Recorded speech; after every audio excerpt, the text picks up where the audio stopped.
Santo é o teu nome, Jesus. Glória, glória, glória. Aleluia, Deus fiel.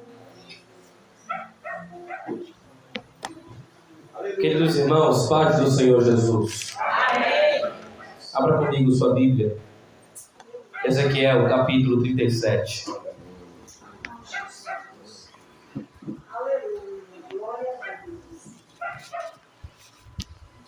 Ezequiel, capítulo 37. Vou dizer já que Deus abençoe ao pastor, grande amigo, homem de Deus. Sempre uma honra retornar a essa casa. Deus abençoe o ministério, família, esse lugar. Deus abençoe todos vocês. Igreja linda do Senhor. Deus abençoe essa obra continuamente. Estou muito feliz de estar com os irmãos essa noite para celebrarmos juntamente com vocês a ceia. Ezequiel, capítulo 37. Minha esposa também, Deus abençoe. Instrumento de Deus em minha vida. Quem encontrou diz amém. Amém. Versículo 22. Perdão, versículo 26, por gentileza. Capítulo 37, versículo 26. Todos encontraram? Amém. Farei com eles aliança de paz, e será aliança perpétua. Estabelecê-los-ei e os multiplicarei, e porei o meu santuário no meio deles para sempre. O meu tabernáculo estará com eles. Eu serei o seu Deus, e eles serão meu povo. As nações saberão que eu sou o Senhor, que santifico a Israel, quando o meu santuário estiver para sempre no meio deles. Tomai vosso assento, por gentileza. Aleluia. Aleluia, Deus. Eu pedi um texto a Deus e Ele me deu Ezequiel 37. Eu disse, Jesus, é isso aí que eu vou pregar, é culto de ceia. Depois Ele me fez entender a revelação desse texto. Fica ligadinho aí que você vai entender. Nesse contexto, nós estamos diante da visão de Ezequiel no Vale de Ossos Secos. A desobediência de Israel resultou num caos espiritual. Isso é perceptível no capítulo 10, no versículo 18, onde a glória do Senhor sai do templo dos israelitas. A desobediência de Israel resultou no caos da nação. O Vale de Ossos Secos representa a desesperança do povo. Os ossos representam a situação espiritual de Israel. Em quarto lugar, Deus mostra a sua justiça através do cativeiro babilônico, mas também mostra que Ele é amor e esperança, quando fala no versículo 12 que promete restaurar novamente a Israel. Deus é justiça, ou seja, Ele traz o caos para Israel, porque o povo de Israel se rebelou, desobedeceu a Deus. E quem fere princípios de Deus, por Deus será quebrado. Deus é justiça. Ele precisa punir a nação de Israel porque se desviou dos seus caminhos. Mas a gente também vê no versículo 12 que Deus, além de justiça, Ele também é amor. Por que Ele é amor? Porque a mesma nação que Ele pune, Ele também promete restauração. A Bíblia diz em Hebreus que o Pai corrige o Filho que ama. Em quinto lugar, o pacto que Deus selaria com eles, ninguém poderia remover. Versículo 22. Farei deles uma só nação da terra, nos montes de Israel. Um só rei será rei de todos eles. Nunca mais serão duas nações. Nunca mais para o futuro se dividirão em dois reinos. Aqui nós podemos perceber que Deus traz um pacto. Ele fala uma coisa: o pacto, a aliança, o selo que eu vou fazer com vocês. Nenhum rei vai tirar, nenhum imperador vai tirar, nenhum homem vai conseguir tirar, porque quando Deus faz uma aliança, o homem não consegue tirar. Quando Deus junta um povo, não há homem que separe esse povo.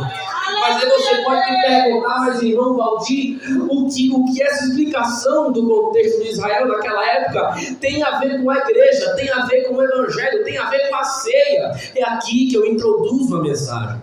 Em primeiro lugar, a humanidade também estava caída em seus delitos e pecados. Caos espiritual. Efésios 2, versículo 1. Ele vos deu vida, estando vós mortos nos vossos delitos e nos vossos pecados. Em segundo lugar, a humanidade também estava sem esperança. Eu vou fazer uma comparação para você entender. Nós estamos fazendo a comparação do Vale dos Ossos Secos, a situação espiritual de Israel, com a situação humanitária dos homens. Assim como Israel estava sem esperança naquela ocasião, a humanidade também estava sem esperança, sem alguém que curasse o seu pecado. Romanos capítulo 3, versículo 10 ao 12. Não há um justo, nenhum sequer. Não há quem entenda, não há quem busque a Deus. Todos se extraviaram. A uma se fizeram inúteis, não há quem faça o bem, não há um sequer. Em terceiro lugar, Israel teve como consequência o cativeiro babilônico. E a humanidade teve como consequência dos nossos pecados, nós fomos destituídos. Destituído significa quando alguém já foi de lá um tempo, mas agora não é mais. Fomos destituídos da glória de Deus. Romanos capítulo 3, versículo 23. Pois todos pecaram e carecem da glória de Deus. Em quarto lugar, o homem caiu, a humanidade caiu, o mundo caiu, mas Deus já havia preparado um plano de redenção que já estava programado para a humanidade. Apocalipse capítulo 13, versículo 8. E adorarão todos os que habitam sobre a terra, aqueles cujos nomes não foram escritos no livro da vida do Cordeiro, que foi morto desde a fundação do mundo. Deus é onisciente, Ele sabe de todas as coisas. Antes mesmo de um homem cometer uma ação, dar um passo, Deus no céu já deu o primeiro passo antes do homem. Por isso, antes da fundação do mundo, Ele já havia preparado uma porta de escape para a humanidade. Quem crê nessa palavra, diga glória a Deus. Em quinto lugar, eu começo a aplicar a mensagem. O pacto da nova aliança é definitivo e permanente para com a igreja. Repito, nós temos a antiga aliança, que era as leis das tábuas de Moisés. Agora no sábado é aquela coisa, se você ler, você vai entender o que eu quero dizer. E nós temos a nova aliança. Depois da morte de Cristo na cruz, o véu se rasga.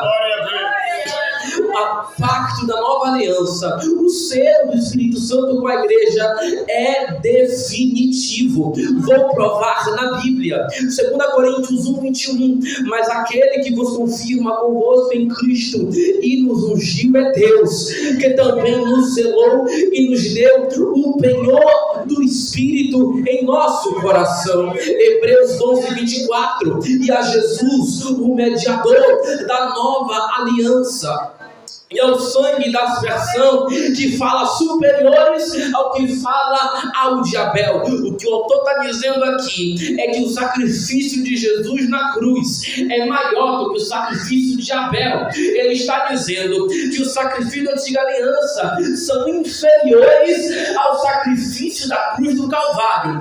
No Antigo Testamento, os homens tinham que subir monte, montar um altar de pedra, oferecer um cordeiro limpo, imaculado a Deus, e aí Deus através disso perdoaria os pecados dos homens. Mas no Novo Testamento, na nova aliança, agora, pastor, não precisa mais subir monte, não precisa mais de sacerdotes para levar oração para o povo, porque o sumo sacerdote subiu na cruz e disse: Pai, perdoa-os, porque eles não sabem o que fazem.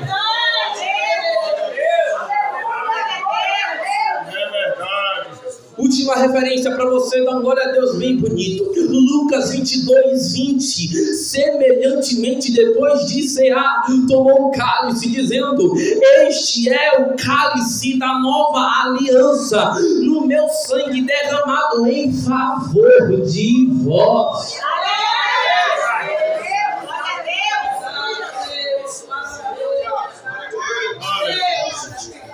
O pacto que Deus tem com a igreja, o homem não tira. O véu que Cristo rasgou, os homens não podem costurar de novo. O Espírito Santo que desceu em Atos capítulo 2, o homem não pode tirar da igreja. Nós podemos perder qualquer coisa nessa vida. A única coisa que o homem, o diabo, não pode tirar da gente é o selo do Espírito Santo de Deus. Em primeiro lugar, nós fomos resgatados da nossa condição porque Deus amou a sua criação. A redenção foi por amor. Você conhece esse versículo, João 3,16? Porque Deus amou o mundo de tal maneira que deu seu Filho unigênito, para que todo aquele que nele crê não pereça, mas tenha vida eterna. Versículo 17: porque Deus enviou o seu Filho ao mundo, não para que condenasse o mundo, mas para que o mundo fosse salvo por ele. Foi por amor. 1 João 4,17. Dessa forma o amor está aperfeiçoado entre nós, para que no dia do juízo tenhamos confiança, porque neste mundo somos como ele.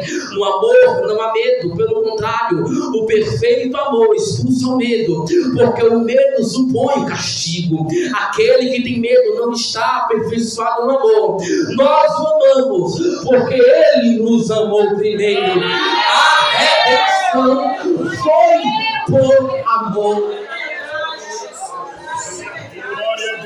A redenção foi por amor. O amor dos homens é condicionado a alguma coisa.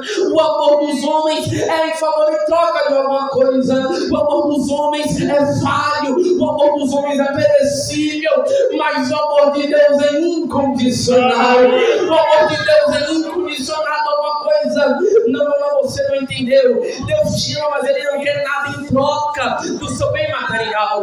Deus te ama, mas Ele não quer sua carteira em troca, sua casa. Ele não quer, porque o amor de Deus não é condicionado a nada. O amor de Deus não é falho. O amor de Deus não é soberbo. 1 Coríntios 13: o amor de Deus não se soberbece, não tem ciúme, não tem inveja, não tem por usurpação. O amor de Deus é gratuito. O amor de Deus é ilimitado. O amor de Deus é incondicional. Cadê você que dá glória a esse Deus que te amou? João disse: nós amamos porque Ele nos amou primeiro. Você só está aqui nessa noite, no dia 11 de abril, porque Deus amou você primeiro. Eu tive a função do mundo, Ele conhecia você antes que você se formasse no ventre de sua mãe. Ele já te conhecia e já te amava. Antes mesmo de você chegar nessa terra, Ele já tinha amado você, porque nosso Deus é poderoso, nosso Deus é maravilhoso. Paulo disse, nosso Deus é poderoso para fazer infinitamente mais do que pensamos ou do que pedimos. O amor de Deus está acima do amor dos homens. O amor de Deus, o amor dos homens tem limitações, tem barreiras, tem condições, mas o amor de Deus é incondicional, é ilimitado, não tem barreiras. O homem não pode impedir a igreja de ser amada pelo noivo.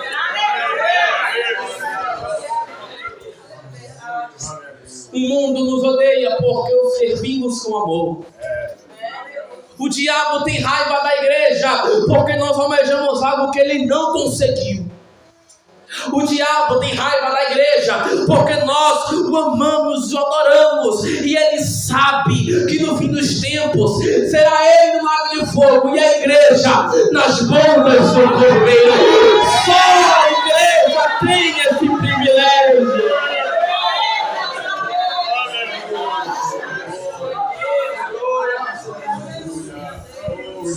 foi por amor a você. Em segundo lugar, como consequência do amar a Deus, ama-se os seus mandamentos. Ele nos ama e amamos a Ele.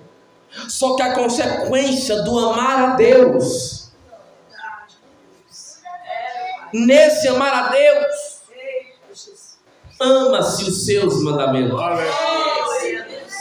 1 João 2,3: sabemos que o conhecemos se obedecemos aos seus mandamentos. Aquele que diz eu conheço, mas não obedece seus mandamentos é mentiroso, e a verdade não está nele. Mas se alguém obedece a sua palavra, nele verdadeiramente o amor de Deus está aperfeiçoado. Nós vivemos uma geração que nós vemos assim: eu amo a Deus, eu amo a Deus, eu conheço a Deus, isso e aquilo, tentando provar na igreja, na sociedade, se dizendo que ama a Deus, se dizendo que conhece a Deus, mas não segue sua palavra, não obedece a sua palavra, faz tudo o contrário à palavra. Mas Deus está dizendo: tem os que dizem me conhecer e não tem parte com a minha palavra, mas também tem aqueles que dizem me conhecer e conseguem provar isso também da minha palavra. Cadê você que ama a palavra do Senhor? Deus conhece aqueles que não guardam a palavra, mas Deus também conhece aqueles que guardam a palavra do Senhor. João vai dizer: nós devemos andar como Ele andou. Jesus andava com a palavra preparada na boca. Ele se encontrou com o diabo no deserto, Lucas 4. O diabo disse: se você se prostrar perante mim, vou te dar tudo isso aqui. Mentira, porque o diabo é o pai da mentira. Ele não pode dar nada. Ele disse: se você se prostrar, vou te dar isso aqui. E Jesus: somente a um adorar. O diabo disse: tu não é Deus. Tu não é Deus, homem? Pega essa pedra aí, transforma em pão para tu comer. Aí ele: não. Ele disse assim: não só de pão viverá o homem, mas de toda a palavra que sai da boca de Deus. Por que Jesus faz isso? Porque Jesus tem a palavra na boca. O salmista disse em Salmo 119: eu guardei a tua palavra. Amor à palavra, para que propósito? Para eu não pecar contra ti. Deixa-me dizer uma verdade nessa noite, em nome de Jesus. A partir do momento que você começar a guardar a palavra com fidelidade, o diabo não vai te vencer, o mundo não vai te vencer, o problema, a prova não vai te vencer. Por quê? Porque a palavra vai estar firmada no seu coração.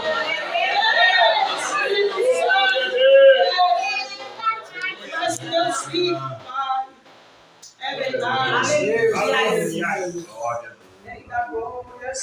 Ele termina desta forma: sabemos que estamos nele. Aquele que afirma que permanece nele deve andar como ele andou. Jesus tinha a palavra na mente. Jesus tinha a palavra no coração, na boca. Precisamos nos manter preparados, alinhados nesta palavra. Nós costumamos cantar: soldados somos de Jesus. Mas espera aí um momento. Até onde eu conheço, soldado anda preparado, soldado anda com espada na bainha, soldado anda com exército da igreja, soldado anda com espada na bainha, palavra no coração, soldado anda com escudo, proteção, a fé, soldado anda com armadura, calçado do evangelho, soldado anda preparado. Prepare-se da palavra de Deus, no escudo que é a fé e no calçado do evangelho. Você é soldado, você é militante, você faz parte de um exército.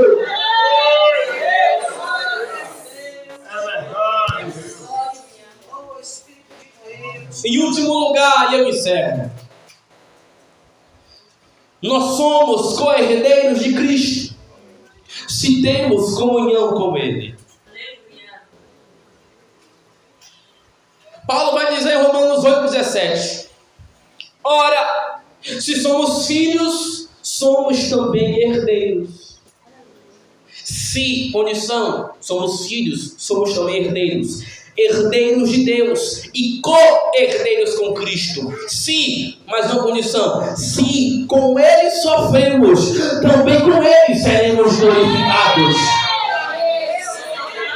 Tem uma condição. Se eu sou filho, eu também sou herdeiro de Deus em dobro. A bênção é em dobro. Eu sou herdeiro de Deus e co-herdeiro com Cristo. O negócio é bom, só que tem uma condição: tem que ser filho. É impossível dizer que um filho tem um pai se esse filho não tem comunhão com o pai. É impossível um pai dizer que tem um filho se o pai não tem comunhão com o filho. Até onde eu sei, se alguém é pai de alguém, tem que ter comunhão. Se alguém é filho de alguém, tem que ter comunhão. Assim também é com Deus Pai e com Deus Filho. Tem que ter comunhão com o pai, tem que ter comunhão, tem que ter comunhão filho e pai, pai e filho. Alguém disse assim: todos são filhos de Deus. Existem criaturas e filhos. Os ímpios são criaturas.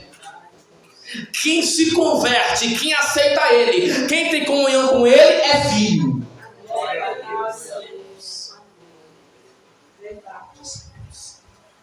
Ah, irmão Valdir, mas eu aceitei a Jesus. Eu vim para a igreja, fiz aliança com Ele, mas eu caí, eu me desviei.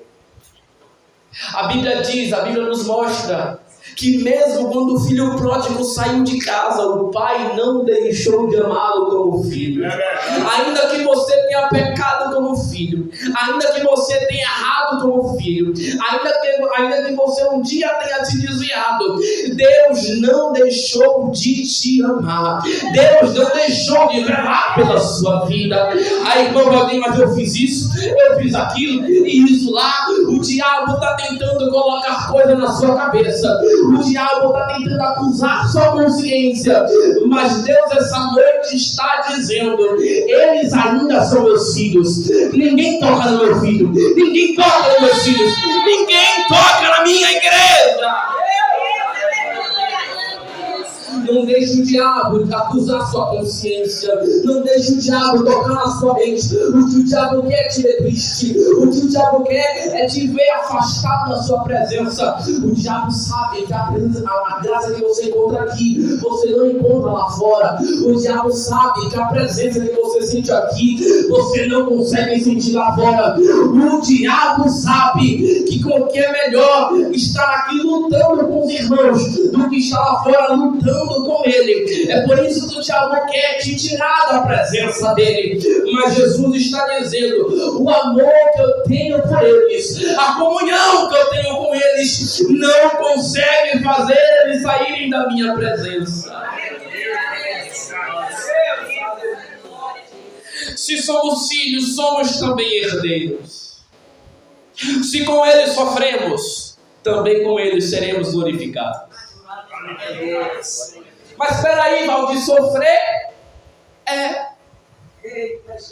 Tem pregador que diz: vem para Jesus que sua luta vai acabar, suas contas serão pagas, seus problemas vão ter fim. Não vai não.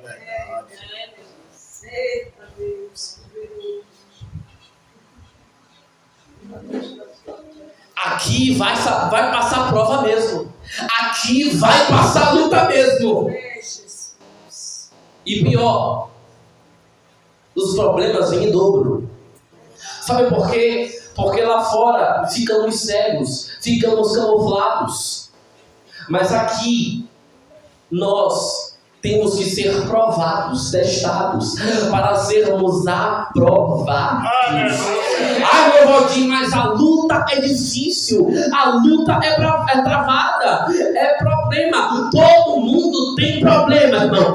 Todo mundo passa por luta, todo mundo sofre, mas a gente sofre, a gente passa por luta, a gente é tentado com uma certeza: tem um varão de branco do meu lado, segurando a minha mão, ele não vai me deixar sozinho. E Paulo termina o versículo dizendo: porque para mim tenho por certo que os sofrimentos do tempo presente não podem ser comparados com a glória que há a ser revelada em nós. A luta que você passa hoje, no céu você não vai passar. O problema que você passa hoje, no céu vai ser abolido. A fatura que você paga agora, os boletos que se atrasam agora, no céu a conta vai estar paga por Jesus de Nazaré.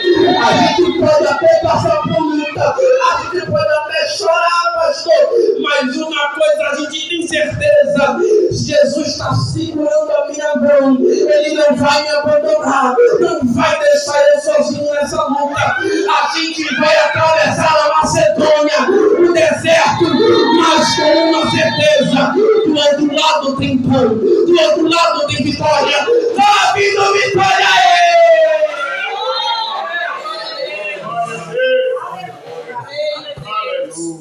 Podemos passar a luta que for, mas a gente vai passar segurando a mão de Jesus e vai dizendo: eita, aqui está travado, mas lá em cima vai melhorar, lá em cima vai ser gozo, paz, alegria. A toda coluna no céu não vai ter mais, o boleto que vence todos os mês não vai ter mais, porque Jesus na cruz subiu lá e disse: está consumado, eu paguei a fatura do meu povo.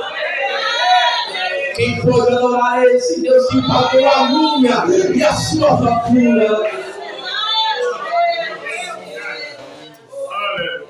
Paulo disse: os sofrimentos que a gente passa agora não podem ser comparados com a glória que será revelada em nós.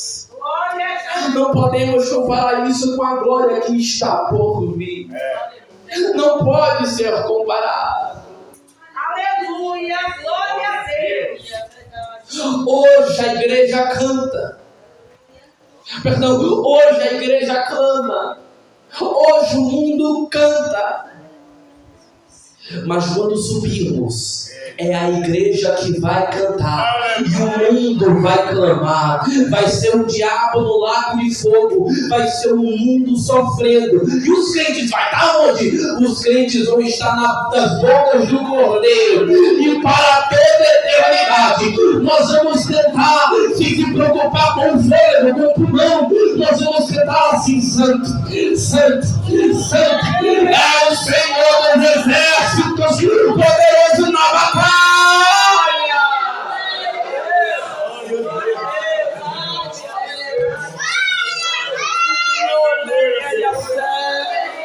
Os sofrimentos de agora não podem ser comparados com a glória que há em mim. É a glória de Deus. Fique de pé comigo em nome de Jesus. Glória a Deus. Aleluia.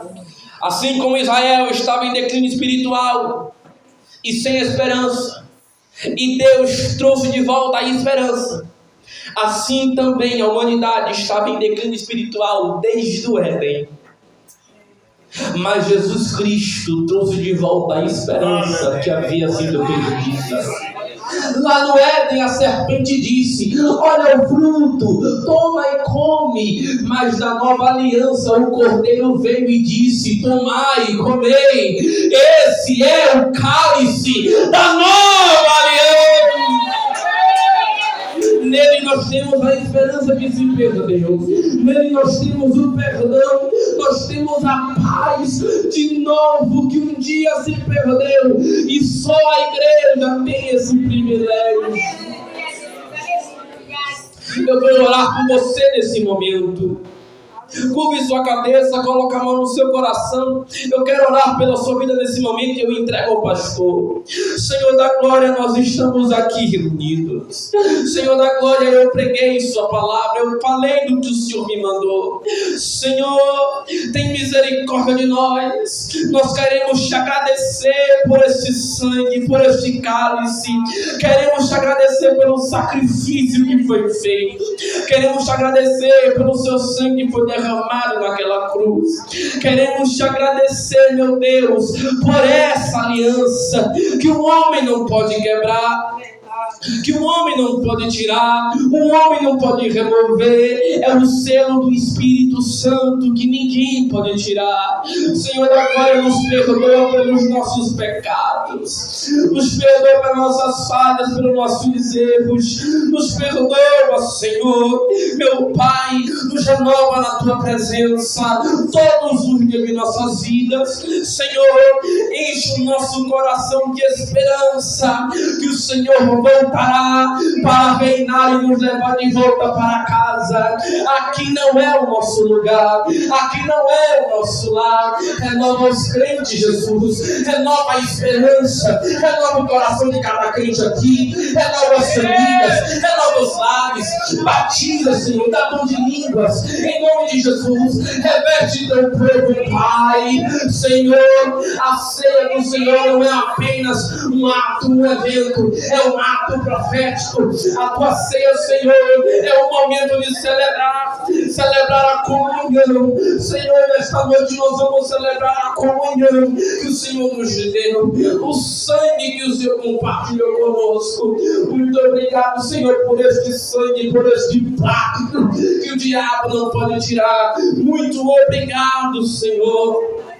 Meu Deus do céu, vai nos renovando, Deus. Renova o nosso interior, renova o nosso homem. Senhor, mata cada vez mais a nossa carne, para o velho homem não ressuscitar. Senhor, vai repreendendo as ciladas do inimigo contra nossas vidas, famílias, lares, casamentos. Vai destronando Satanás, vai destruindo principados, potestades que estão lutando contra a igreja. O diabo essa noite perdeu mais uma. O diabo perdeu mais uma. A igreja sempre sairá vitoriosa. A igreja sempre sairá com vitória certa. Porque o guarda de Israel não dorme. O guarda de Israel não dorme. O dono da igreja não dorme. O crente está selado, guardado pelo selo do Espírito Santo. Quem crê nessa palavra, te adore a Ele.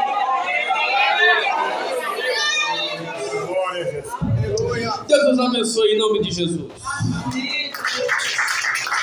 Glória a Deus. Boa é esta palavra. Palavra de Jesus. Onde é que nós vamos, irmãos? Está orando